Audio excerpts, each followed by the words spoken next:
Bonjour, dans cette vidéo, je vais vous montrer comment est-ce qu'on fait nous chez The Square au début du projet pour créer des maquettes hyper personnalisées afin de s'assurer que l'application qu'on va créer pour notre client corresponde 100% à ses besoins. Alors si vous ne me connaissez pas, moi c'est Sacha, je suis le cofondateur de The Square.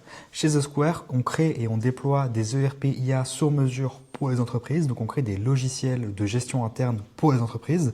Et dans notre méthodologie, en amont de notre collaboration, on fait un audit avec notre client et cet audit nous permet de créer ce qu'on appelle une maquette IA. Donc c'est une maquette interactive du logiciel afin que le client puisse tout simplement interagir avec et visualiser et s'assurer que toutes les fonctionnalités qu'il souhaite avoir soient bien présentes et soient bien livrées à la fin.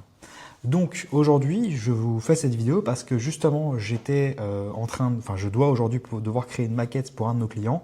Donc je souhaitais vous montrer en toute transparence comment est-ce qu'on fait et à quoi ça ressemble concrètement. Ok, en fait, tout commence directement ici dans Claude. Dans Claude, je vais lui dire de me générer un prompt afin de générer une maquette sur Lovable.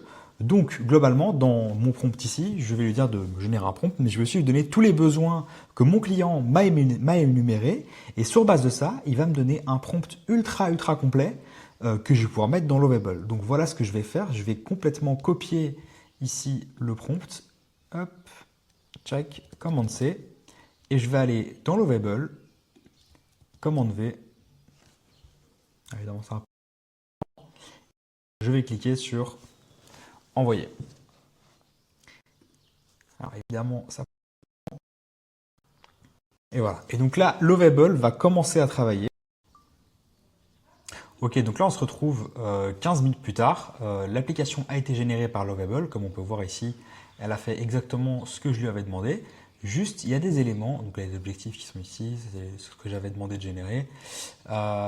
Mais par contre, c'est pas encore parfait. Donc, ce que je vais faire, c'est que je vais ouvrir cet onglet ici et je vais venir itérer avec Lovable jusqu'à obtenir une version de la maquette qui est parfaite et qui va plaire au client. Donc là, ce que je vais faire, c'est que je vais itérer pendant 15-20 minutes avec Lovable jusqu'au moment où j'obtiens la version parfaite de toutes les fonctionnalités, de tous les écrans et je vous montre le résultat juste après. Ok, donc là vous voyez que j'ai globalement terminé la version finale, on va dire, de la maquette pour notre client. L'objectif de cette maquette, comme je vous l'ai dit, c'est vraiment que le client puisse visualiser la marchandise avant même de l'acheter. Donc là, on est vraiment dans l'étape avant de commencer à travailler avec notre client, on est dans l'étape d'audit où le client peut littéralement visualiser les interfaces qu'il va avoir avant même de dire est-ce que oui ou non je veux travailler avec The Square. Et donc, à ce moment-là, on peut itérer avec lui sur les interfaces et être sûr que ce qu'on va produire en développement sera réellement ce qu'il va recevoir. Enfin, ce qu'il souhaite acheter plutôt. Pourquoi est-ce qu'on fait ça ?